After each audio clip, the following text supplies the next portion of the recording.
Bonjour Zakaria Koulibaly. Bonjour Monsieur Silla. Alors vous êtes le chargé de communication de l'APR Diaspora. Oui. Depuis le lancement de la traque des biens présumés mal acquis, on n'a presque pas entendu la DC de France. Pourquoi? On avait des sorties, certainement, mais des sorties qui ne sont pas faites au niveau national. Donc, au niveau des communiqués, je pense que vous avez lu certaines sorties, certains communiqués que j'ai envoyés. Les biens mal acquis, oui, nous disons tout simplement qu'on est déterminé et nous soutenons l'action du président de la République et qu'il continue à poursuivre des gens qui ont mal géré les biens de notre pays parce qu'il est de son droit. C'est un engagement politique qu'il avait fait au moment de la campagne électorale. Et poursuivre aujourd'hui ces gens-là, c'est tout à fait normal et c'est en adéquation avec son engagement politique et nous le soutenons. Nous disons qu'il faut qu'il continue, il ne faut pas qu'il s'arrête là, malgré les pressions qu'il peut avoir de gauche à droite. Parce qu'un État comme le Sénégal, qui a une certaine histoire démocratique, il est temps que nous faisions aussi, nous assainissons nos finances publiques. Vous voyez? Parce qu'il faudrait que les Sénégalais sachent au moins pour une fois comment nos deniers publics, nos maigres ressources ont été gérées par l'ancien régime. Mais si vous dites que c'était un engagement politique, est-ce que cela ne donnerait pas raison à ceux qui disent que l'affaire commence, n'est-ce pas, à se politiser, qu'il y a la main de l'exécutif? Non, un engagement politique, c'est-à-dire que pendant la campagne électorale, vous n'êtes pas sans savoir que le mouvement du 23 juin, c'était pour mettre fin à cette arrogance financière, à cette arrogance politique. Bon, halte aux dérives, parce que nous savions tous que Karim Wade, à lui tout seul, hein, pour ne pas le nommer, pour ne pas le citer d'ailleurs, il avait géré plus de 6 ministères réunis. Donc ça, c'est beaucoup d'argent pour quelqu'un qui n'a jamais géré des affaires publiques. Donc il s'est trouvé qu'aujourd'hui, on lui reproche, il est encore présumé innocent parce que la justice n'a pas fini de faire son travail. Donc on lui reproche... Vous êtes plus mesuré que certains responsables de l'APR. Mesuré, on va tenter de l'être, parce que si on sait que la personne, avant l'alternance, n'avait pas de milliards, et qu'aujourd'hui on reproche à cette même personne 684 milliards, sachant qu'avec nos salaires qu'on a en Europe, même si on gagnait 10 000 euros par mois, en un an c'est 120 000 euros, donc en 12 ans, c'est moins de 2 milliards de francs CFA. Donc en 12 ans de travail. Et la personne qui est devant la justice aujourd'hui, l'État du Sénégal reproche à cette personne de s'être enrichie illicitement. Parce que le problème, c'est que Macky Sall aussi, en moins de 12 ans de gestion, il se retrouve avec un patrimoine on va dire, de plus de 8 milliards. Je voudrais m'arrêter sur ce point-là pour éclaircir la lanterne des Sénégalais sur ce point-là. Parce que Macky Sall, n'oubliez pas qu'il a fait quand même 3 ans d'opposition. Pendant ces 3 ans, qu'est-ce que le PDS attendait pour l'appeler, pour qu'il donne des explications sur sa prétendue fortune, comme vous le dites. Ils étaient au pouvoir, ils avaient tout. Ils avaient l'exécutif, le législatif, on va dire que même le judiciaire, parce qu'Ablaï... Non, on ne va pas raisonner comme ça, parce que vous n'allez pas dire aussi qu'aujourd'hui, vous manipulez... Non, je veux dire qu'au temps d'Ablaï Wade, on avait du mal à faire cette séparation de pouvoir. Okay. Parce que s'il y avait séparation de pouvoir, je pense que l'IGE, l'inspection doit déjà auditionner Karim Wade dans le cadre de l'ANOCI. Ça n'a pas été le cas. Donc qu'est-ce que le PDS a attendu pendant ces 3 années pour dire que Macky Sall, la fortune que vous avez, où est-ce que vous l'avez pris? Donc c'est pas parce qu'on dit que vous êtes un voleur, vous, et que vous dites aussi que non, oui, l'autre aussi c'est un voleur. Ça veut dire que déjà vous avez accepté que vous êtes un voleur, parce que vous avez dit que l'autre aussi est un voleur. Mais il fallait que les gens se défendent. Quand moi aujourd'hui on m'accuse, on dit Zakaria, vous avez volé. Je ne vais pas dire toi aussi tu as volé. Non, je vais dire que non, je n'ai pas volé, voilà pourquoi je n'ai pas volé. Mais au lieu d'expliquer d'où vient leur fortune, ils sont en train d'accuser le président de la République, sachant qu'un président en exercice ne peut pas répondre à la justice parce qu'il y a une certaine immunité. Ben, maintenant, ce qu'il doit faire, c'est d'attendre que Macky quitte le pouvoir. Et pour cela, nous espérons que ça sera dans 10 ans. Mais aujourd'hui, c'est eux qui sont face à leurs responsabilités. J'espère que pour une fois, ils prendront leurs responsabilités et d'aller répondre à la justice. Ce n'est pas la peine de faire des hésitations. C'est au Sénégal qu'on peut voir, hein, même, vous savez, au Sénégal, il y a des voleurs qui meurent pour moins de €. Et aujourd'hui, nous voyons des voleurs des milliards qui sont dans la rue, qui appellent à manifester. C'est vraiment... Des présumés. Voilà, des présumés voleurs. Mais vous savez, ceux qui meurent aussi sont présumés parce qu'ils ne sont pas passés devant la justice. Hein. On pense qu'ils ont volé et la population se recharge sur ces voleurs-là. Et aujourd'hui, c'est des voleurs d'1 milliard qui appellent à manifester, à marcher devant des caméras du monde entier. C'est inadmissible, quoi. Des fois, je me dis, au Sénégal, c'est bien, on a une très belle démocratie qui est là. Sinon, ces personnes-là seraient derrière les barreaux. Après, on va ouvrir leur dossier. Heureusement, Macky Sall est un homme d'État, contrairement à d'autres personnes que je reviendrai d'ailleurs. Il a préféré confier le dossier à la justice sénégalaise et laisser la justice faire son travail. Le mouvement Y en a marre nous en voulait déjà. Hein. Moi, je me souviens, ils ont fait une sortie médiatique, leur concert qu'il y a au mois de décembre ou novembre. Ils ont même taxé le président Macky Sall de président poltron. Parce qu'eux, ils pensent que Macky doit d'abord enfermer les gens du PDS et après parler d'autre chose. C'est pas ça. Le président a voulu faire de la justice financière. Donc, pour faire de la justice financière, il faudrait que la justice qui est là, le pouvoir judiciaire, puisse travailler sans avoir de pression ou quoi que ce soit, de travailler de façon libre et transparente. C'est ce que nous voulons. Maintenant, il faut laisser la justice faire son travail.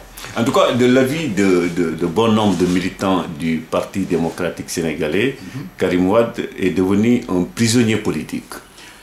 Vous savez, c'est des slogans politiques. Ils savent très bien que Macky n'a pas besoin de Karim Wade parce que Karim Wade n'a jamais manifesté sa volonté politique. Il s'est toujours caché derrière des mouvements comme la génération du concret, comme autre chose. Il n'a jamais eu sa carte de PDS. Donc le parti qui était au pouvoir, comment on peut avoir peur d'un parti qu'on a battu avec plus de 65%? Ce parti est rejeté par la population sénégalaise.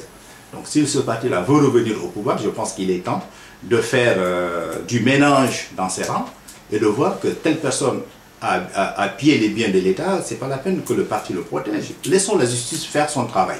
Nous, c'est tout ce qu'on nous lui dit. Mais oui, le problème, c'est que jusqu'à présent, on a l'impression, et c'est vrai, que la justice, elle est sélective, que des gens qui étaient au Parti démocratique sénégalais, qui se retrouvent maintenant du côté de l'APR, sont presque couverts par le président de la République. Bon, je n'ai pas vu ça, je n'ai pas vu couvert, c'est-à-dire que c'est le discours du PDS, ils disent que ceux qui sont avec Wade, ceux qui sont restés fidèles à Wade sont inquiétés, alors que ceux qui sont partis avec Wade ne sont pas inquiétés. Mais qui nous donnent les noms? Et d'où viennent cette information-là? J'ai entendu même qu'il y a une liste de gens. Non, la justice a ciblé des gens. Pour le moment, ça ne veut pas dire que c'est fini. Toute personne qui a mal géré les biens de l'État sera suivie. S'il y a des choses à faire, rembourser l'argent. Mais l'APR, encore une fois, l'APR ne sera pas le camp de refus de quel que soit le délinquant financier. Donc nous n'accepterons pas ça. Nous sommes des républicains, la République avant le parti. Donc mais vous avez besoin de massifier votre parti aussi. Hein? La massification, vous savez, c'est les gens qui ont pillé les biens de l'État, c'est pas avec ça qu'on va massifier un parti. Moi je suis d'accord qu'on doit massifier le parti, mais au lieu d'aller vers les anciens dignitaires du PDS, qui ont perdu leur base et tout, donc il faut aller vers les militants de base. On peut faire la massification sans prendre le responsable de la localité. Parce qu'un responsable qui vient vers nous, combien de responsables nous allons perdre? C'est ça qu'il faut faire. C'est cette arithmétique qu'il faut faire. Parce que si aujourd'hui, exemple, je donne un exemple, un responsable de la région de Dakar quitte le PDS, il vient à l'APR, il a comme prétention d'être le responsable de l'APR dans cette localité. Et l'ancien responsable de l'APR qu'on avait là-bas. Cette personne va devenir quoi? Ou bien ses militants. Donc c'est ça. Moi je préfère qu'on aille vers les militants de base, les faire adhérer à l'APR, que d'aller vers les responsables de l'opposition pour les adhérer à l'APR. C'est pas bénéfique. Et donc vous prenez un tout petit peu le contre-pied des dirigeants de votre parti. Les dirigeants de notre parti, je sais qu'ils veulent la massification, ça c'est sûr, mais ils n'ont pas fixé de règles pour dire qu'il faut aller vers les responsables politiques des autres partis politiques pour les amener chez nous. En tout cas, j'entends souvent les gens dire que Macky Sall, en réalité, je reviens sur cette question, n'a pas la légitimité de conduire ce combat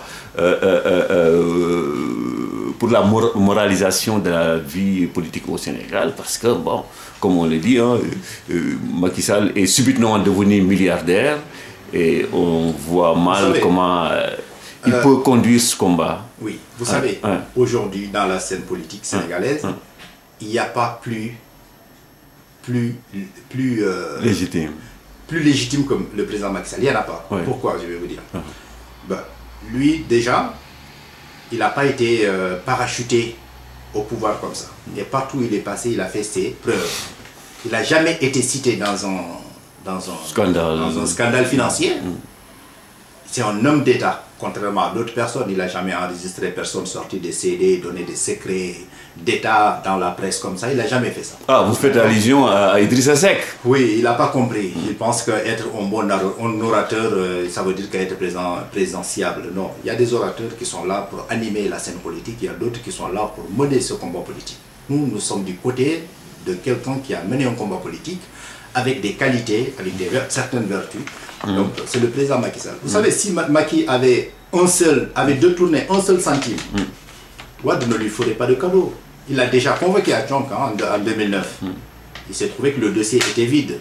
Cette convocation aussi, c'était quoi? C'était pour dire qu'il y a des conteneurs d'argent qui sont venus de milliards de donateurs, même pas de son propre argent encore. C'est des donateurs présumés du Gabon ou du Burkina, je ne sais quoi, qui ont donné de l'argent au président Macky Sall, des conteneurs. Et finalement, il s'est trouvé que le dossier était très vide. Donc ce qui se cachait derrière, c'est-à-dire qu'il était invité au breakfast d'Obama. Et Wade voulait juste l'empêcher qu'il aille voir Obama parce que lui-même, il a cherché à rencontrer Obama, il n'a pas pu. Donc c'était pour l'empêcher à faire ça. C'était des manœuvres politiques. Mais Macky, encore une fois, donc je ne peux pas dire qu'il est clair, blanc comme neige, parce que je ne connais pas trop certains détails. Mais ce que je sais, c'est que Wade ne lui ferait jamais ce cadeau-là. Comme quoi il a fait des détournements financiers, il va le laisser libre pendant 3 ans, à faire le tour du monde, à faire le tour du Sénégal pour massifier son parti, sans l'inquiéter comme il l'a fait avec Idrissa Seck et autres. On va revenir à la dernière sortie d'Idrissa Seck, c'était mercredi dernier ici à Paris. Et il n'a pas raté une fois encore le président de la République. Vous savez, moi Idrissa Seck... Est-ce que vous avez une position? La DSE de France s'est réunie pour essayer de répondre à Idrissa Seck. Vous savez, si on devait nous réunir à chaque fois pour répondre à quelqu'un, un homme politique, je pense que tous les mercredis, nous serons au siège, au foyer Charonne pour parler... Mais il est venu sur votre territoire, c'est important ça. Il est venu en France. Vous savez qu'en France, nous sommes devenus incontournables. L'APR est le premier parti politique sénégalais de France. Ça, c'est sûr. S'il y a élection demain, vous allez voir notre... Si nous décidons de mobiliser, vous allez voir ce qui va se passer dans Paris, etc. Ça, il ne nous inquiète pas, on le laisse. C'est la démocratie. Chacun peut s'exprimer comme il veut. Mais parlant d'Idrissa Seck, je suis vraiment beaucoup... Ça m'attriste beaucoup de voir un homme politique de cette qualité descendre aussi bas, en train de... Idrissa Seck, ce qu'il a laissé, il a laissé 3 souvenirs au peuple sénégalais. Quand vous parlez d'Idrissa Seck, on pense automatiquement aux affaires des sentiers de caisse avec l'histoire des grands bandits entre lui et Abdoulaye Wade. C'est lui-même qui l'a dit. Il a dit que c'est une histoire de grands bandits. Quand vous parlez d'Idrissa Seck, c'est les enregistrements qu'il a fait d'Abdoulaye Wade pour le mettre en mal avec la population sénégalaise. Quand vous parlez d'Idrissa Seck, les gens disent que oui, il dit que Macky m'a dit. Macky m'a dit, Macky a essayé de me mettre mal avec des marabouts, etc. Mais un homme d'État, c'est Tanor, c'est Abdou Diouf, c'est Macky Sall. Abdoulaye Wade même n'est pas un homme d'État. Vous savez, au Sénégal, on a eu des présidents. On a eu 3 présidents. Les 2 sont des hommes d'État. Et le dernier, qui est Abdoulaye Wade, n'est pas un homme d'État. Pourquoi? Parce que tout simplement, la personne s'est trop accaparée, s'est trop agrippée au pouvoir, vous savez, jusqu'à oublier que c'est le peuple sénégalais qui l'a mis là. Le peuple souverain qui l'a mis dans ce palais-là en 2000, et alors qu'il n'avait pas de sous, il a marché sur ce même peuple en faisant 12 cadavres avant de quitter au palais pour un mandat qui n'est sans doute pas du tout légitime, qu'il a voulu forcer.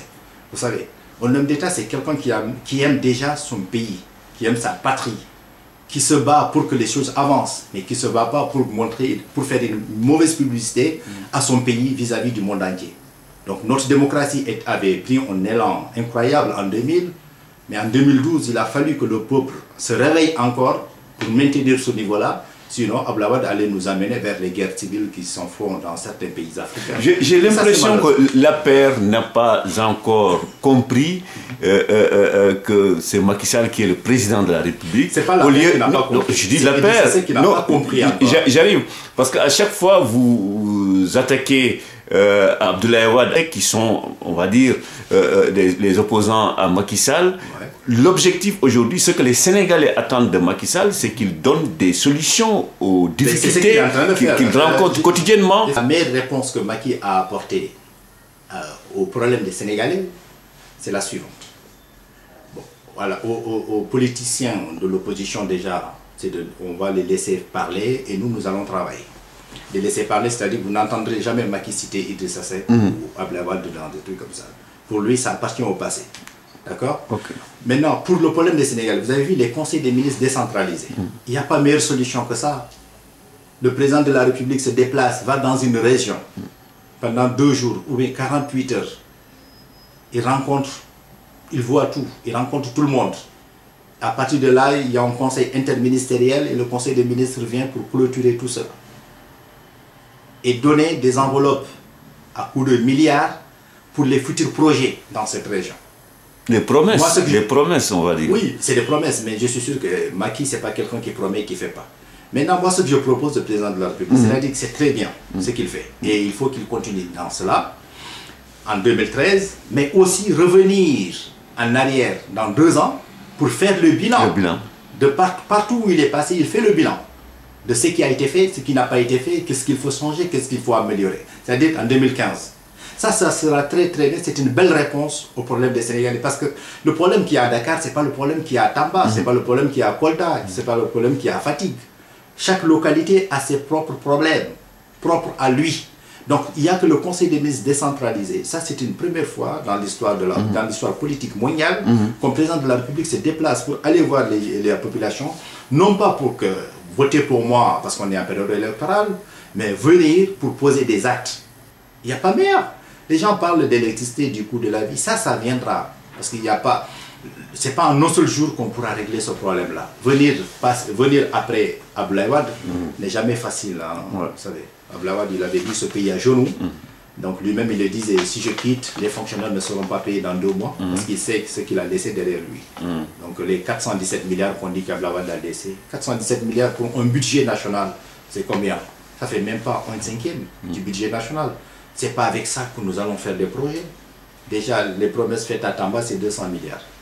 Avec les 417 milliards, qu'est-ce qu'on peut faire? Non, sauf que le ministre du budget avait dit que les caisses de l'État étaient vides. Mais c'est une forme de dire que nous n'avons pas trouvé grand-chose.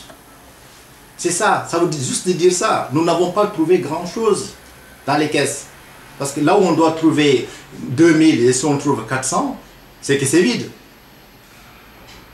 C'est vide. Parce qu'après, il faut payer les fonctionnaires, il faut que ça fonctionne.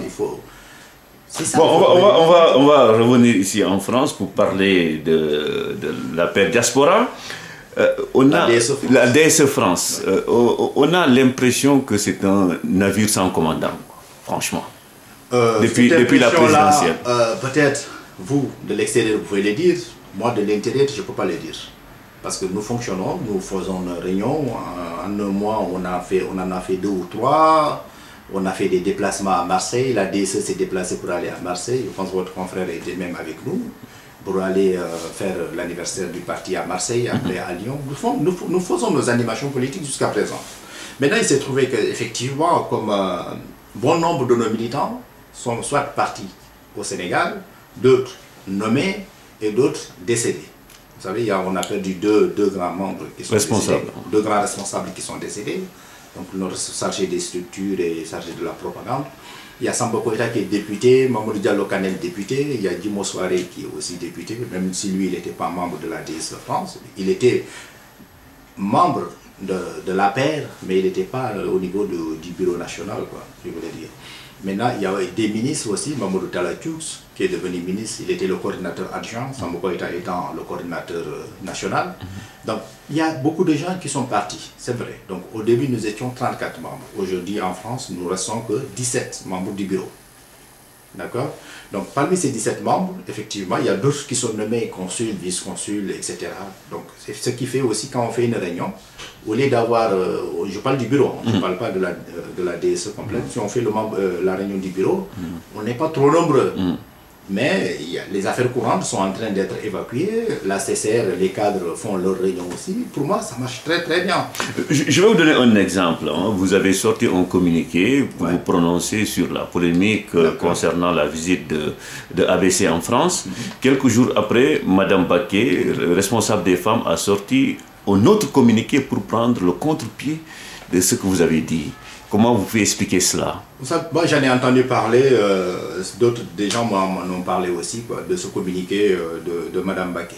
Moi, je n'ai pas pris connaissance de ce communiqué-là. Je suis le chargé de la communication au niveau de la DSE France, le chargé des affaires administratives, et ainsi que beaucoup de membres du bureau, pour ne pas dire tout le monde, personne n'était au courant de ce communiqué.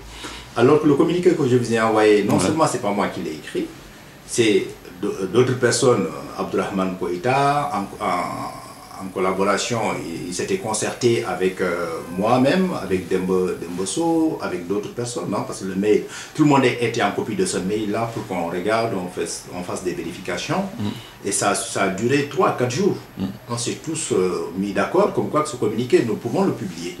Donc moi, j'ai pris le soin de prendre le communiqué, de vous l'envoyer, vous, et ainsi que d'autres journalistes. Donc ce communiqué, c'est signé la DSE, parce que nous sommes tous d'accord. Au moins, la majeure partie est d'accord dessus.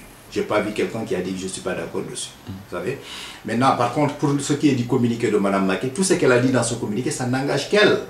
Nous ne sommes pas contre le président Macky Sall. On ne peut pas l'être. Nous sommes là parce qu'on l'a soutenu depuis que le parti était pas né. À la naissance du parti, nous avons baptisé tous ensemble, on l'avait accompagné jusque-là, il n'y a pas de problème. Sauf que, ce qui est regrettable encore dans cette histoire, ce n'est pas le communiqué de Mme Baquet, ça n'engage qu'elle. Est-ce que les femmes même étaient au courant? J'ai entendu pas mal de femmes qui disent qu'on n'a pas été au courant et elle a parlé à notre nom. Ça, c'est leur problème ou bien son problème. Ce que je peux dire et qui est regrettable, ce que j'ai dit à Benoît Sambou la dernière fois, c'est que quand ABC, si la DSE France organise des événements comme ça, et qu'il y a un responsable des partis comme ABC qui vient, certainement avec ses propres moyens, donc, et s'il a dans son discours quelque chose qui dérange Dakar, au lieu de faire des sorties médiatiques, et à travers un article de presse qu'ils ont lu le matin et font des sorties, ça serait mieux quand même de prendre leur téléphone, de rentrer en contact avec la DSE France, pour que nous puissions leur donner notre point de vue, au moins pour que nous puissions leur dire exactement ce qu'il en est, prendre notre point de vue avant de faire des diffusions comme ça. Mais non, ils n'ont contacté personne de la DSE France, ni les gens de Lyon, ni les gens de Marseille. Ils ont sorti un communiqué pour dire des choses qui ne sont pas du tout exactes. Ça ne s'est pas passé comme ça. Sauf que vous ne pouvez pas jeter le doute sur la crédibilité, sur le sérieux du journaliste qui a fait ce boulot.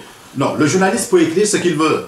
Ce journaliste même, c'est nous-mêmes qui l'avons amené avec nous. Non, il n'a pas écrit ce qu'il veut, il a écrit ce qu'il a entendu. Certainement. Je ne dis pas non. Mais je n'ai pas contesté les propos du journaliste. Hein. Je suis en train de vous dire la manière dont Dakar a réagi, ce n'était pas la bonne manière. Donc il était de notre droit pour que tout le monde soit d'accord, pour que le parti puisse continuer et ne pas se fragiliser à travers cette histoire-là. De recadrer les choses pour que nous puissions avancer, parce que c'est un non-événement. ABC n'a pas dit que Macky Sall va quitter. Non, il y a des propos qui ont été tenus. C'est de notre droit aussi. Le journaliste peut écrire ce qu'il a entendu. Nous aussi, nous pouvons dire ce que nous avons entendu. Donc, en tout cas, pour certains, la sortie de Mme Baquet est symptomatique du malaise qu'il y a au sein de la France. Mme Baquet, moi si j'avais un conseil à donner à des personnes comme Mme Baquet et toutes ces personnes, tous ces responsables qui sont aujourd'hui nommés, c'est de s'occuper vraiment des affaires de l'État. C'est-à-dire que vous êtes consul, vous êtes vice-consul, vous ne pouvez même plus vous manifester publiquement du côté de l'APR. Pourquoi? Parce que vous êtes là dans un poste où vous êtes là pour servir le Sénégal, les Sénégalais. Donc vous devez être équitable entre tout le monde. ils peuvent assister encore à nos réunions et voilà, discuter, partager des points de vue stratégiques et tout ça. Maintenant, s'il s'agit de faire des sorties médiatiques, s'il s'agit encore de faire des animations politiques, je pense que ces personnes doivent se reculer un peu et laisser la place à d'autres personnes. En clair, Madame Baké devrait céder son poste de responsable des femmes à une autre femme. Ça, c'est une autre question. Nous aurons le temps d'en discuter amplement dans nos réunions. Mais ce qui est bien, c'est-à-dire que quand tu fais ta preuve, donc il est mieux de laisser la place à d'autres personnes qui vont émerger, qui vont amener du sang neuf, etc. pour que le parti puisse vivre. On ne peut pas être trop fou et en gros, il faut être explicite, Zakaria. Vous voulez dire que ceux qui sont nommés consuls, vice-consuls, devraient laisser leur poste politique? Mais ça, on l'a déjà dit quand Macky était là. C'est-à-dire que les gens qui sont nommés consuls, vice-consuls, etc., ministres, députés, ces gens-là, nous devons les remplacer au niveau du bureau. Parce que, tout simplement, nous pensions que consul ou vice-consul, on est là pour le Sénégal. Donc si on est là pour le Sénégal, il faut servir les Sénégalais dans leur ensemble. Vous voyez? Maintenant, continuer à faire l'animation politique et aussi être fonctionnaire de l'État, vous voyez? Ça, nos adversaires politiques peuvent nous attaquer sur ce point. Acha était vice-consul et responsable des femmes du PDS, hein? Moi, je n'ai pas dit que ce n'est pas impossible. Maintenant, si c'est possible, le parti, nous devons nous réunir et regarder tous ensemble, essayer de prendre la meilleure décision possible. Si on peut être vice-consul et coupler ça avec le poste de responsable des femmes, moi, ça ne me dérange pas. Ça ne me dérange nullement. Moi, j'ai aucun problème avec Mme Baké. Au contraire, on a de très bonnes relations. Maintenant, mais si c'est quelque chose qui peut fragiliser à l'avenir le parti, mieux vaut se lever tout de suite, régler cette question-là et avancer. Si on pense aussi que ça ne peut pas fragiliser le parti, mais pourquoi pas? En tout cas, il se susurre qu'il y a deux clans à Paris. Le clan du ministre, Mamadou Talla, et le clan des Zakaria, d'Embasso, etc. Non, c'est pas vrai. Ah bon? Non, il n'y a pas de clan.